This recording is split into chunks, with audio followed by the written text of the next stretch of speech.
and welcome to the Chill Out Show, a little space where we're going to talk about movies and all manner of other things. No hot takes, no debates, just chilling on the couch, having a cozy chat. And we are going to start with today's box office game. So, today we have September 27th, 1996. Now, I do always prefer dates that are within my lifetime because I have trouble actually remembering it.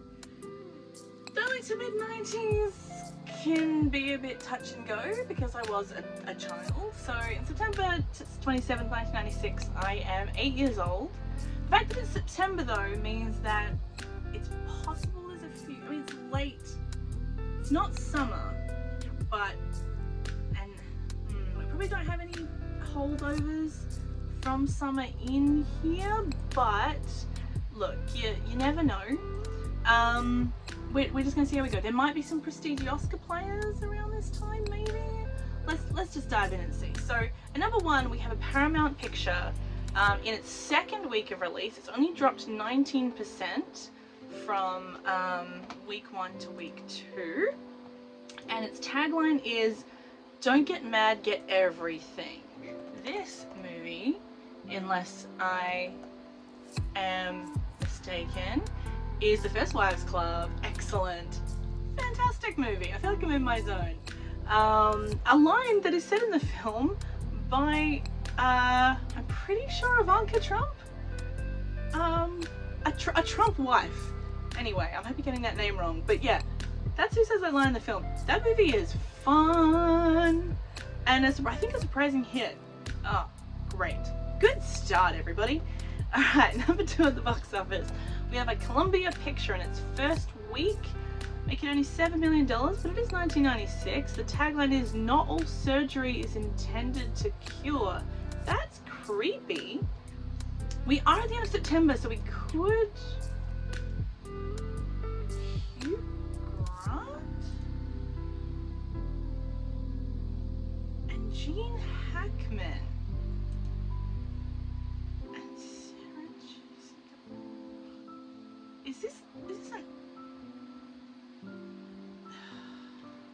Is this 9 months? I think 9 months was earlier?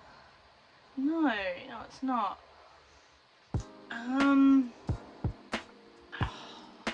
This is either a really obvious thing that I am just blanking on, or it's a movie that doesn't exist. And I'm thinking it's the latter. What? It's a drama and a thriller. Yeah, I don't remember any Hugh Grant-esque, he's in it, Hugh Grant thriller-esque movies, honestly, from this era. The only thing that's in my brain is the poster for Mickey Blue Eyes, and I know it's not that. A British doctor working at a hospital starts making unwelcome inquiries when the body of a man who died in his emergency room disappears. After the trail leads this movie doesn't exist, Luthen to the door of an eminent surgeon at the hospital. Luthen soon finds himself in extreme danger. People who want the hospital's secret to remain... I don't think that's a sentence. Okay, I'm giving up on this one. Extreme Measures. Yep, movie that doesn't exist. But Michael Apted is the director, who's the director of the Up documentary series. That's interesting. Huge bomb. Looks like Sarah Jessica Parker's in First Wives Club as well, though. So she's kind of... Sarah Jessica Parker's running the table in September 1996. Alright, number 3 at the box office. We got a movie in its second week of release. It's a New Line picture. It's dropped 50%. So I'm guessing it opened to number 2 behind First Wives Club. Hunted by both sides of the law is our tagline. Jeff Wincott, not a name I know. Steve Easton, not a name I know. Okay, fuck, I think I'm gonna be out of my depth in this, but let's see. Gang of bank robbers led by the ultra-violent Snake Underwood. Bold to name your main character Snake when Snake Plissken exists, to be honest. Snake Underwood pull off a daring midday heist that leaves dozens of burning police cars and scores of innocent victims in its wake. Heading the investigation into the gang is the equally violent detective Kurt Belmore.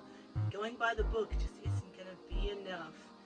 This is a movie that doesn't exist. It's called Last Man Standing. I love it when they claim the budget has $0. That's just because the movie is so small that they don't know. Fantastic. Alright. So, number 4 at the box office, it's a movie in its first week, opening at number 4. Now, unless this is a movie that has grown, oh man, I think after First Wives Club, I'm gonna be in trouble in this week. You have 1 minute to decide the rest of your life. And that doesn't help me. Oh god, yeah, we are. Oh, Jeff Daniels and Terry Hatcher. Oof, I don't think this is gonna help me. In the sleepy bedroom community of LA's San Fernando Valley, the murder of a professional athlete by 2 hitmen sets into motion a chain of events.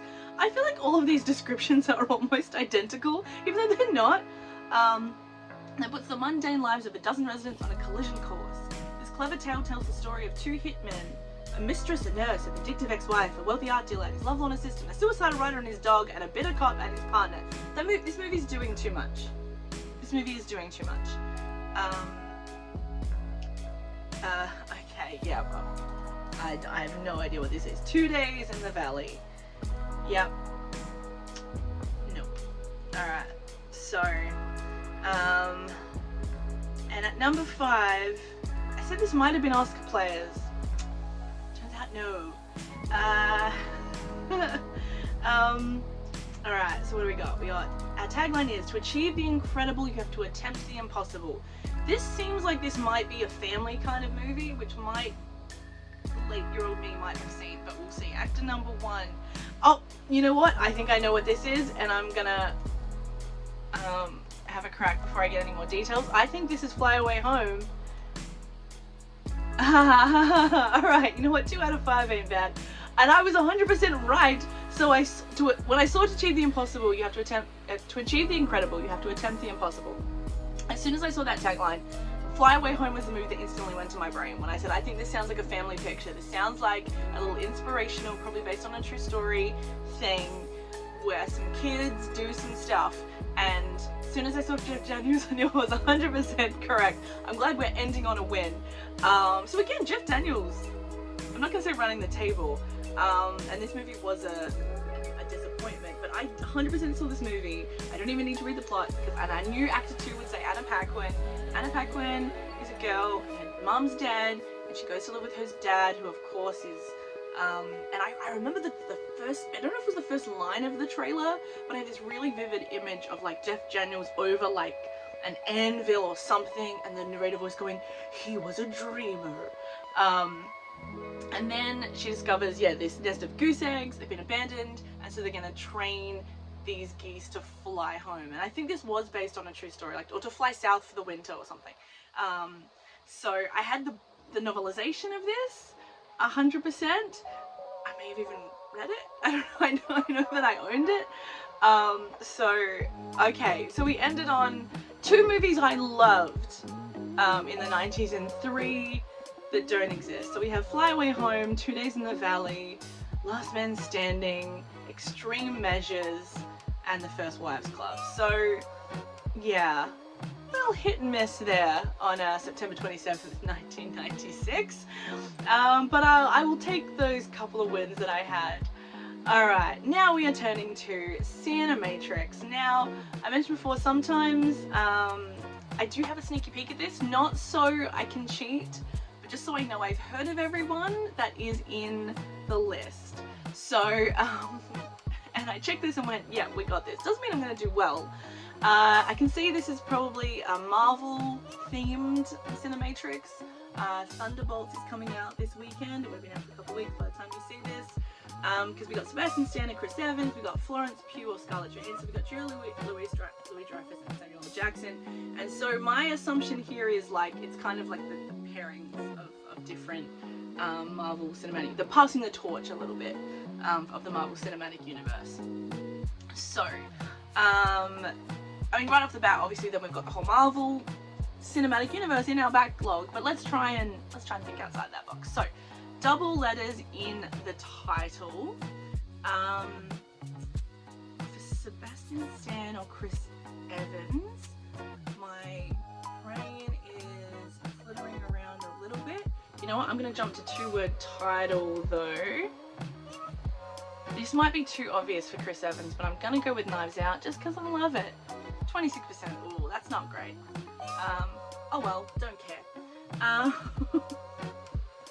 The other one I was gonna go with, I was trying to think of that one that he's sitting, the poster was like him sitting somewhere. I think they're at a train station. It's like before we go, but I couldn't guarantee that I was gonna get that title correct. Alright. What else? $100 million worldwide at the box office. I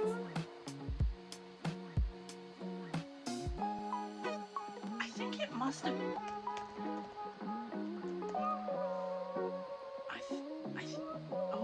Oh, fuck. Fuck, which Fantastic Four? It's this one. Right? That he was in? Oh, hell yeah! 4%. Alright. Isn't that terrible? Like Fantastic Four or The Fantastic Four? Surely they'd give me both. But yeah. Alright, okay. Hell yeah. You can see I know Chris Evans' filmography a little bit better than I know Sebastian Stan's. Double Letters in Title though is stumping me a little bit, not gonna lie. So we might come back to that. Straight away for Double Letters in Title, my brain jumps to Little Women for Florence Pugh, or Midsummer for Florence Pugh. But I'm worried that both of those are a bit obvious. Two-word title, I'm gonna go with what I know I reckon will be a small guess for... Oh, fuck! Scarlett Johansson is in that movie. Does that not count as a two-word title? Don Juan? Because it's a name? I'm a little bit pissed off about that. Scarlett Johansson is 100% in that movie. Unless I have... Or is it Don John? Is that why I fucked it up? I fucked it up. I fucked it up, that's why, people. God damn it. God damn it. Because it's based on Don Juan and it's called Don John. Fuck. And that, look at that, 6%. Oh, and I banged the window in frustration. Damn it. It means I can't get 100% on this. Which I might not have anyway, but still. Annoyed. Annoyed at myself. Mad at myself. Alright, okay. So, the Double Letters in Title, Midsummer or Little Women? Midsummer or Little Women? I'm gonna go with Midsummer.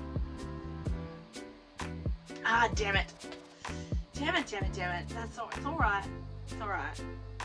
On this one anyway. I will take my Fantastic Four, I'll take my Don John. $100 million worldwide at the box office. Either Florence Pugh or Scarlett Johansson.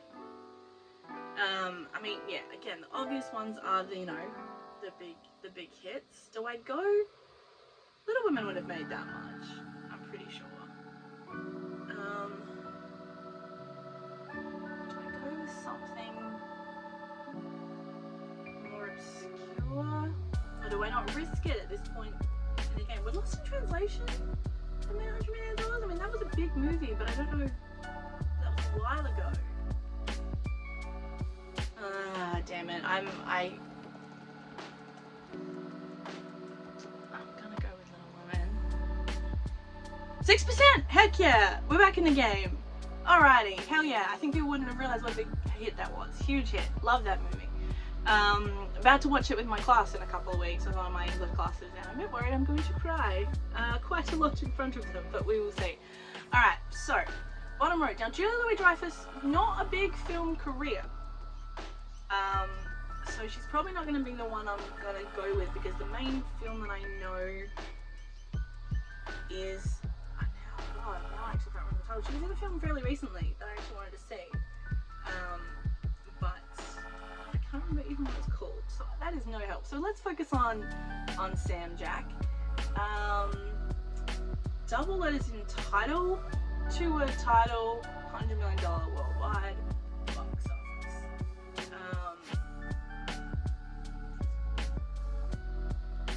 The Hitman's Bodyguard must have made $100 million. And by the way, I know, like, remember that the goal of this game is to, like, an obscure title. Obviously, I could fill this out very easily just like bang titles, but we want to get one that other people aren't going to guess is the thing. So Hitman's Bodyguard got a sequel, so it must have made at least $100 million, right? Other one in my head is Snakes on a Plane, but I don't.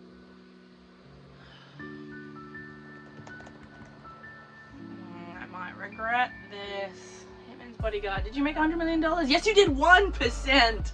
Oh, no regrets here. Balling it. Balling it. We're winning. Winning is the thing that we are doing. All right. So, 2-word title. Now, most obvious one that comes to my head is Pulp Fiction, but then I'm also thinking if we're going the Tarantino route, I'm thinking Jackie Brown. I think most people will say that. However, a lot of film nerds do play this game. Oh, look at that 1% for Hitman's Bodyguard. I'm so mad I can't fully win this game because of my fuck up with Don John.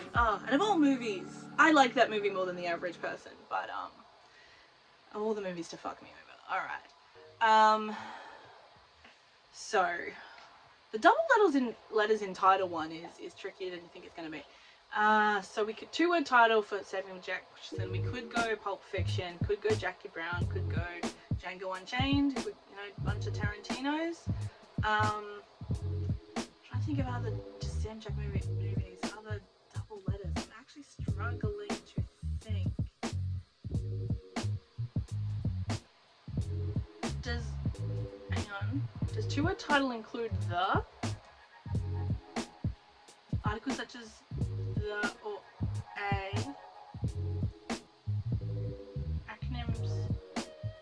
I count as one word because I thought maybe The Incredibles. Because often voice performances people don't remember. Screw it. I don't have the time to take risks. I feel like this is gonna be high. 8%, heck yeah! Oh, look at me go. Now I gotta get the double letters in title for either Julia Louis-Dreyfus, Samuel L. Jackson, Sebastian Stan, or Chris Evans.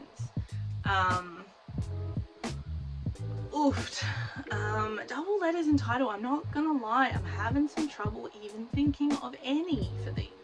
I'm sure there's some that I'm not thinking of that you are shining at your screen. I'm even thinking of the Marvel films and trying to think of some that have double letters in their name, and I'm even coming up short with that. Yeah. Double letters in the title.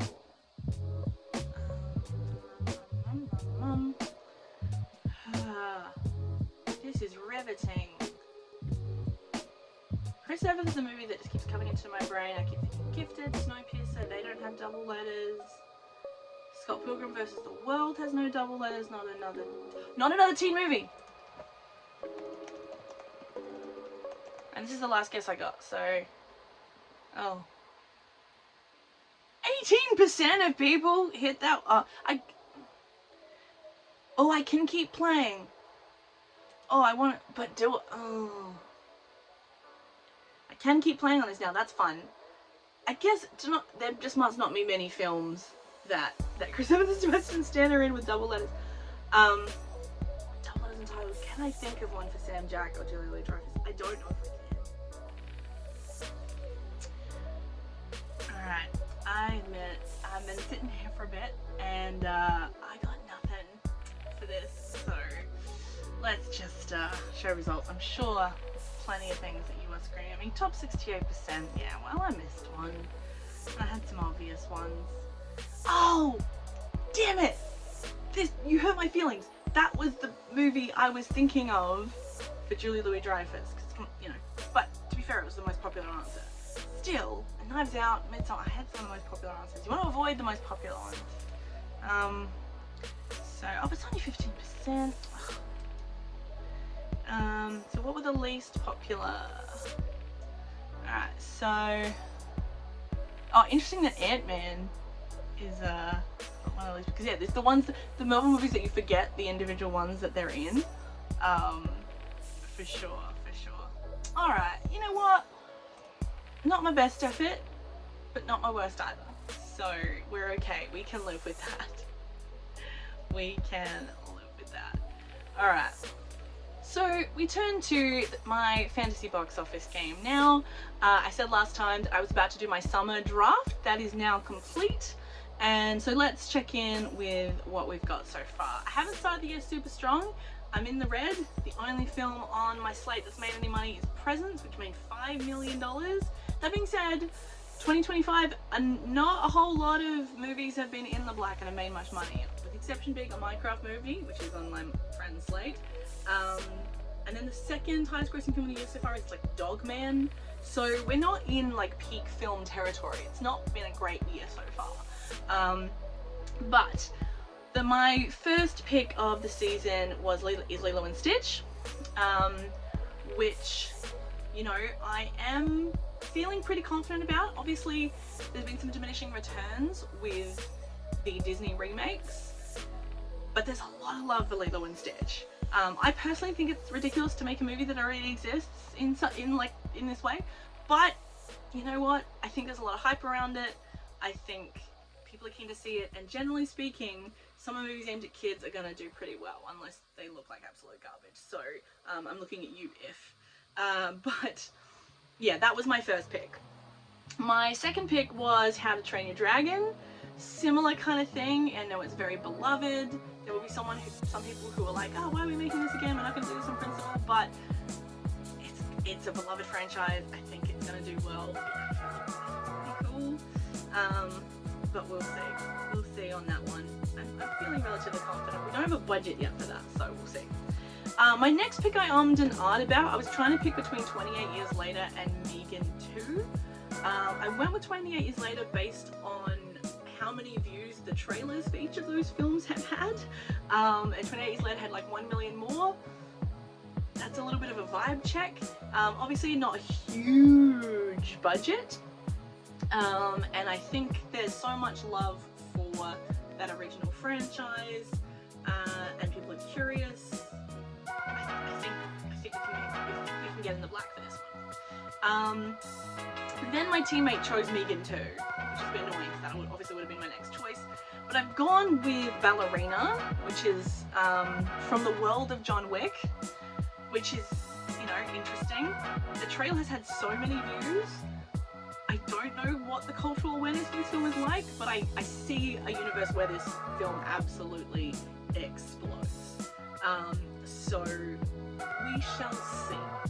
We shall see on that one. So those are my picks. I've also got Jurassic World Rebirth. This was my hit pick at the start of the year, where you could pick any film from any part of the year that you think is guaranteed gonna hit. The Jurassic World movies have all done pretty well.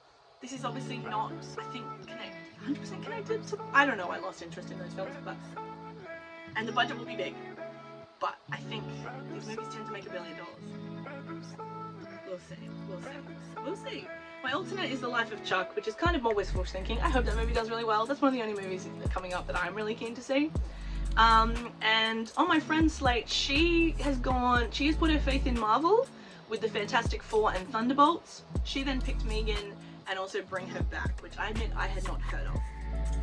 Her hit pick is Avatar, which doesn't come out to the end of the year, so we won't get dividends and returns on that till basically at the end of the game. So we will check back in with all that.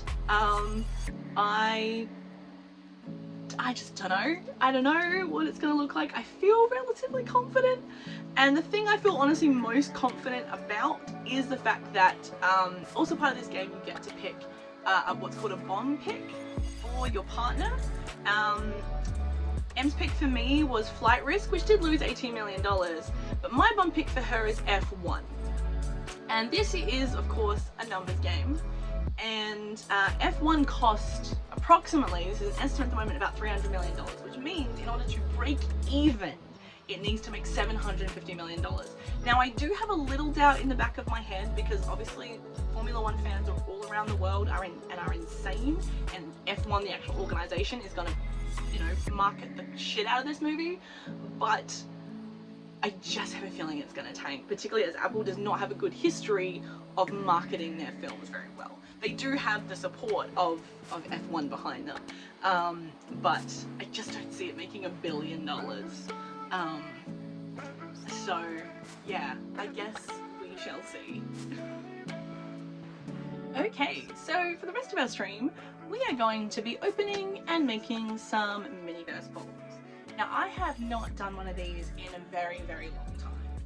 I got pretty into them, not as insane as some people have, but I first became aware of these mini brands, MiniVerse kind of things, of course, online, where I saw an American English teacher had found like the mini brands books, and that all came with little tiny books. So of course, I went out and saw a couple of those, and then saw some other ones, and of course the internet started showing me some other content of these little things. So I bought not a ton, but I bought a few, and then they got recalled because apparently the resin in them was a little bit beyond what they were supposed to have, and some people started just buying them out. There was a lot of videos that I saw from across the world of people with the boxes. I did not do that. So it was a little bit of a shame. I missed out on a few that I would like. Haven't bought any in a long time. You know, they're not cheap for what they are, even though they're fun. I do credit them though, because then after that I got really into the idea of miniatures, and I got my partner to teach me how to use his 3D printer to start making them and painting them myself, and I loved doing that. And now I love using the 3D printer for all kinds of things. So that's cool, and that kind of led to another craft. But every now and then I do indulge, or at least like to look at them and be like, oh. And a couple were on clearance this week, so had to grab some. Let's open them up and see what we got and put them together. Alrighty, so a lot of the fun part of this is opening the plastic. That's a very satisfying feeling. There's some people on the internet who of course perfected the art of doing these reveals. I'm not one of those people. So, alright, so we got a little kitten teapot.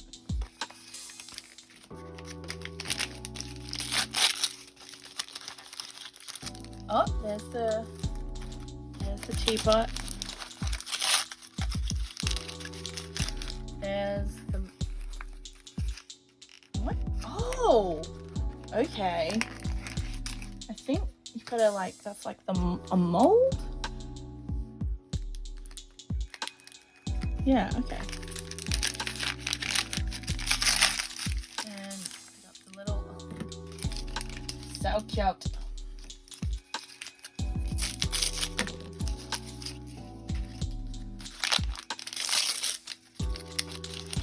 So this is the resin that used to be toxic.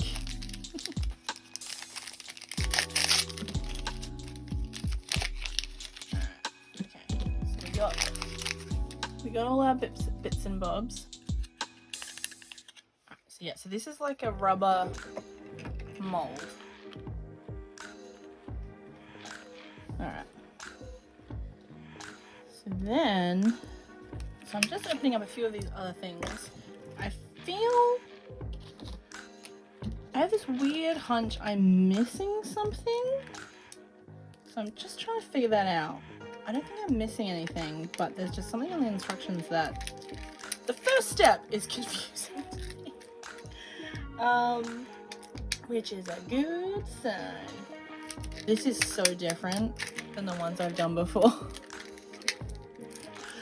Oh no, they made them less toxic and more complicated. Alright, we're making a teapot. We're gonna make a teapot, and it's gonna be great. Alright, so I appear to be missing a thing that's not like a part of it, but is a little dish to help you put the resin in. Now, I'm gonna just hope that that's not too important. I did have a thorough look around everything that I've got. Granted, I'll probably find it when I stop filming, but I did look on YouTube for someone making this just to double check I'm not crazy. So We will see. Alright, so you gotta, now this is meant to be in the sun for 10 to 15 minutes. It is currently dark outside, so this might be a here's one I prepared earlier situation. Oh my god, oh my god.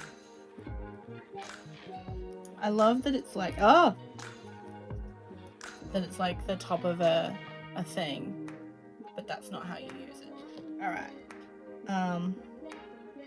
so I gotta just pour this in, apparently.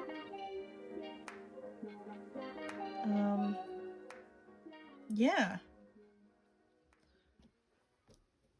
I have no idea if this is working. It's just like sitting on the top.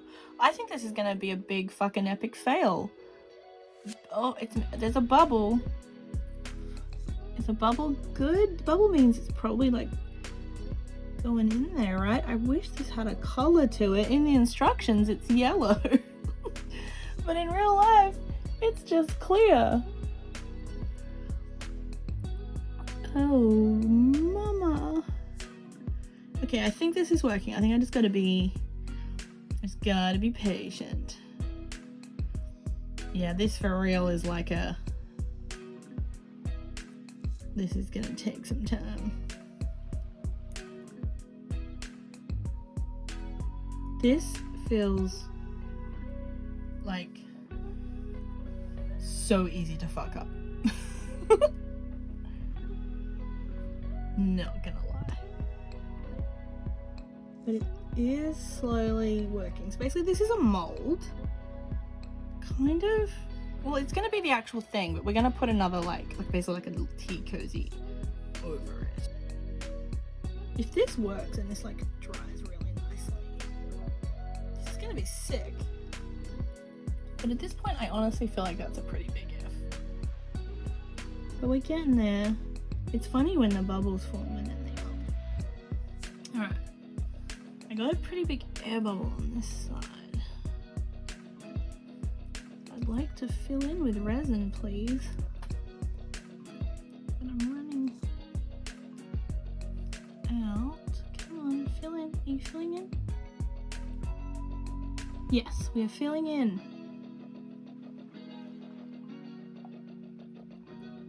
Alright, we're pretty much done. Yeah, and I can see that it's all done. Okay, so fun fact, I'm pretty sure that this one has mistakes in it. That I don't actually have the right things.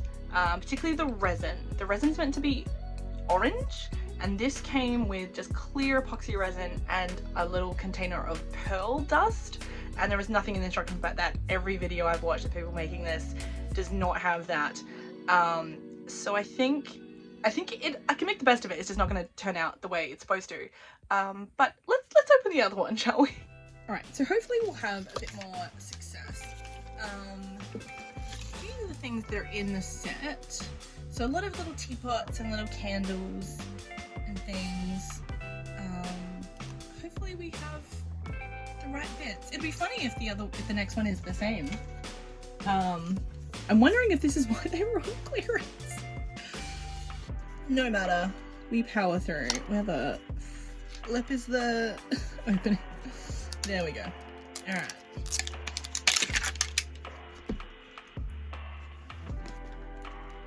Okay, so this has this, which the other one did not and was supposed to. It's got different colored things. Yeah, this seems like okay. The other one was clearly missing stuff. We got candles. We got little mushroom candles. All right, so I think let's open all the bits and let's figure out if we have everything. But I think we do, because even the fact that like I remember there used to be a shit ton of these in them. The last one only had one. I think the last one was faulty. Alright. So yeah. sandpaper. So I think the theme of all of these is like putting them in like things in molds. Oh, that looks okay. These handles were in the last one, and there's no explicit instructions for how to use them. And in fact, one of these instructions, two of the instructions is like, don't use the knife, which is hilarious. So there's our resin. It actually looks like the right color. Here's our mold. Is this how they've gotten around the flippin' like resin thing, that they can molds instead? Alright.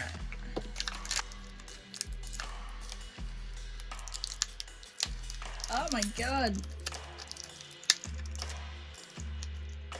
Okay, alright. So we got our little mushroom molds. And yeah, so this little dish was not in the other one. And I was so confused for it, like the thing that like was meant to go in the mold. So I'm convinced that one has got errors. And you know, could I go return it? Sure. Am I gonna? No. I don't even actually think I can receive it. I didn't want a paper trail of this. Alright. Oh god, I immediately opened something and then lost them both. Okay. Those are the wicks. Okay, so let's... First thing we need to do is mix up the color. And we don't want to stir it. And we don't want to be in the sun. I love that I have this little knife. In nowhere in the instructions does it tell you when to use it, but two instructions have a big don't use it, which is hilarious. Right, so we're making a kind of marble thing, and I was finding putting the wicks on to be really stressful because they would never go straight. Alright, so we don't want to stir this because we're making like apparently kind of like marble effect. The pink one squeezes and the purple one does not. So maybe... Oh, because this one is not resin, this is just dye. Oh, is that gonna come out? Doesn't wanna. But I'm really hesitant to just like loop it, but it's not coming out anyway. Guess what? It's so unclear. Oh my god. Okay, so that's working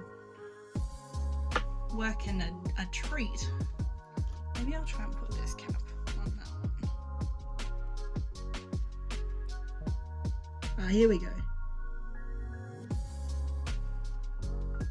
Ah, there we go. This is not gonna work. I am not gonna have this look good. This is just the genuine feeling that I have. But you know what? We're gonna give it a crack.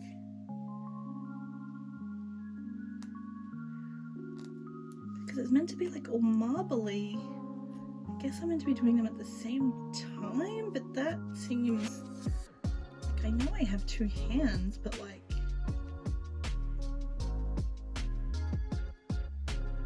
I'm just happy I've been able to get that to come out. But I have to do this twice, and I'm just conscious of I don't want to use too much. Oh, these are gonna look terrible.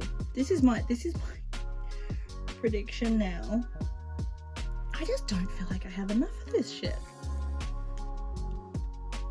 And because I'm already squeezing so hard. Look, we're gonna trust the process. We're gonna trust it. We're gonna not really know what it is. or how to follow it. Oh,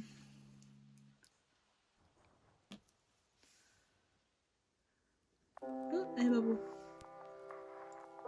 Yeah, okay, that's easier with that for sure.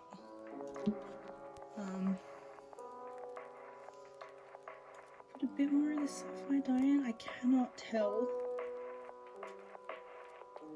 how much of this I'm supposed to put in. And very specific instructions, don't stir it. Alright, so then we take our molds and yeah, this is the bigger one, I guess.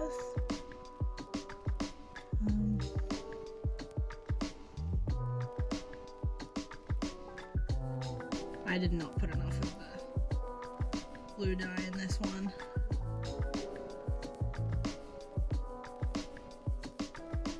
Oh, you know what? Oh god. I was about to say it doesn't look too bad. It doesn't look good. It doesn't look how it's supposed to.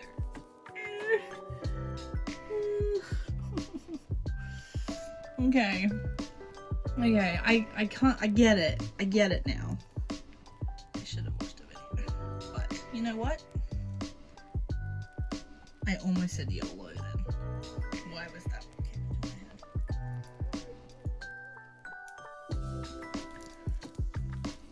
Yeah, I reckon I could have used heaps more of this blue dye, but it's impossible to know how much. I didn't want to use it all on one. And it's not. God, I wish this was squeezy. Like, these are meant to be all marbled, but I just... Oh god, oh god, oh god. Why is it just sitting there? What the fuck, resin? Oh, it's slowly dripping. It's really...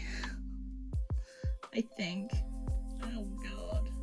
See, I feel like me making these is a good counterpoint to all the TikTok influencers, you know, girls who just make it look so easy. And it's not always. It is dripping down, but like crazy slowly. And I don't know why. Not that bubble. Yeah, it's just making its way downtown. Why did I have to put the wicks in first? Why would you do that to me? Why wouldn't you have me put them in later? I love how pretty these look. And then mine are just not be anywhere close to the aesthetic that they're meant to. I was wondering what the sandpaper was for, and it's for like smooth enough. Oh shit! So the wax is meant to be sticking out the bottom, but I can't tell. I'm guessing there's a hole down there. That is a terrible... Ah! I found it! Okay, I'm so glad I spotted that. Oh shit, now can I find the other one? Yes! Hell yeah! And I reckon I fucked that up by taking them out so many times. Now I understand why the wicks were meant to go in first. But oh my god. This is so fiddly. And I still don't know what this is for. Right now, so now we need some time. So this is going to be a bit of a comeback to see what both of these absolute kind of catastrophes, not catastrophes, but absolutely not what they were supposed to be in any way. Okay, not gonna lie, a little bit disappointed with the situation that we ended up here today. It was not as fun as some of the other ones that I have made, and a lot harder, but you know, we haven't 100% finished, so we will check in when we're done. Alright, time travel. It's a few days later. Everything made of resin is set, I think. Gonna get all the bits together and see if we can't finish these bad boys off.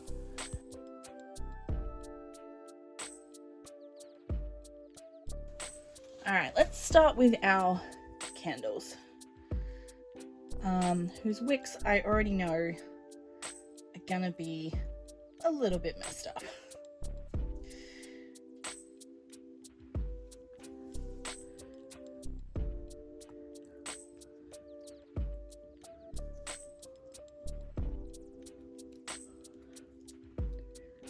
Oh! That wick is actually not that messed up at all. It actually worked great. And you know what? The marbling effect didn't turn out as bad as I thought it was gonna.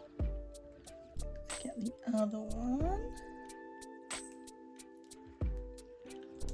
Oh.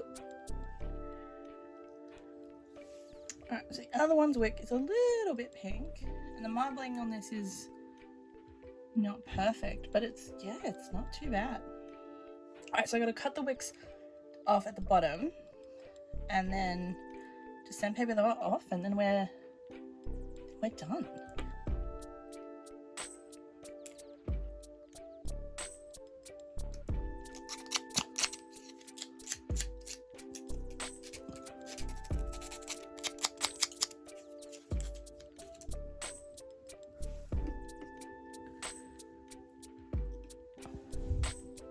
Honestly, that tray does not match the candles.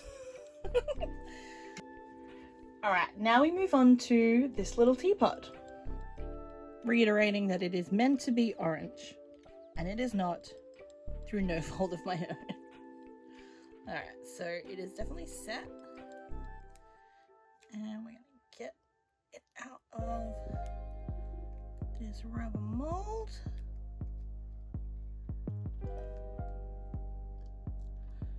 It's so shiny. Alright, so you can see. Oh.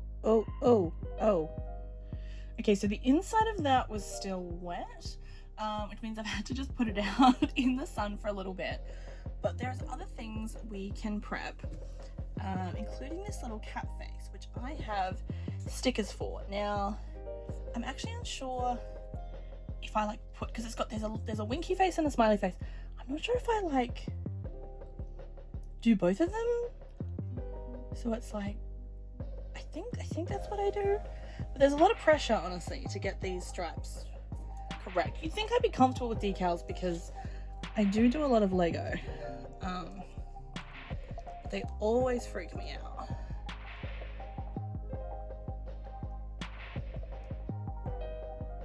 You know what? That was done on a wing and a prayer, and I think I nailed that. So do I put... In fact, it's not a flat surface. It is troublesome. That's not gonna lie flat. Why wouldn't you just paint... Anyway. Do I put the other face on the back? Well, that looked demented. So in the picture, it looks like it's sitting between the ears, but this decal is too big for that. So that does not sit there at... Oh. So we'll put it in front, but it's kind of got to sit on top of the other one. That looks pretty cute.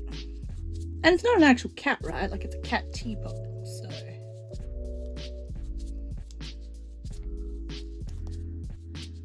It's okay if it's not perfect.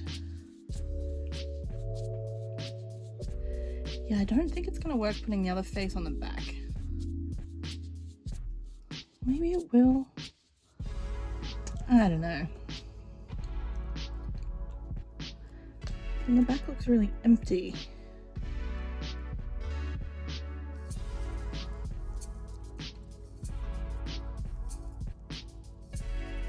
Gotta say, years of working with Lego decals, these decals suck.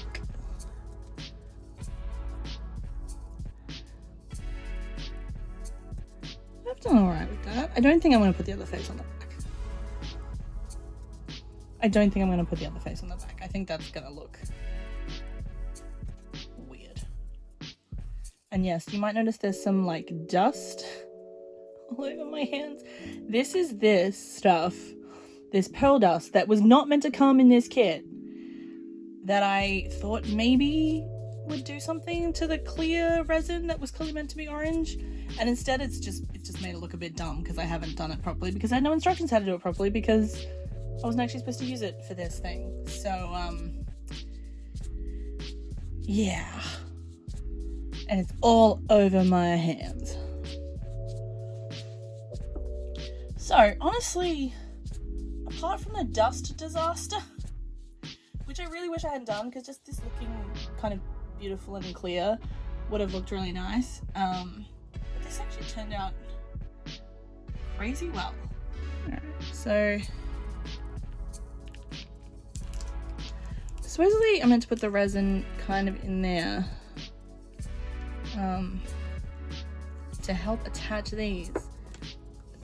This feels empty as shit.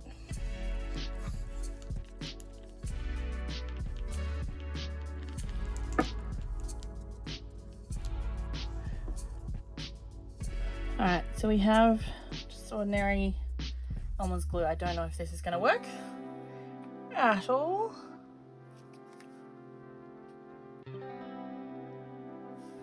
Alright. Would be kind of cool if the whole thing matched, wouldn't it?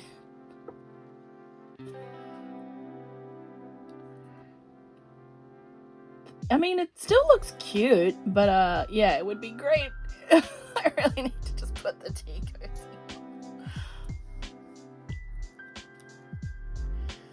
This will hide the shame. I don't. Oh god, how do I? Alright, so I've cleaned it up a bit, and here you can't really tell. With the cozy on, you can't really tell that the teapot is supposed to be orange, and that, not gonna lie, pretty adorable.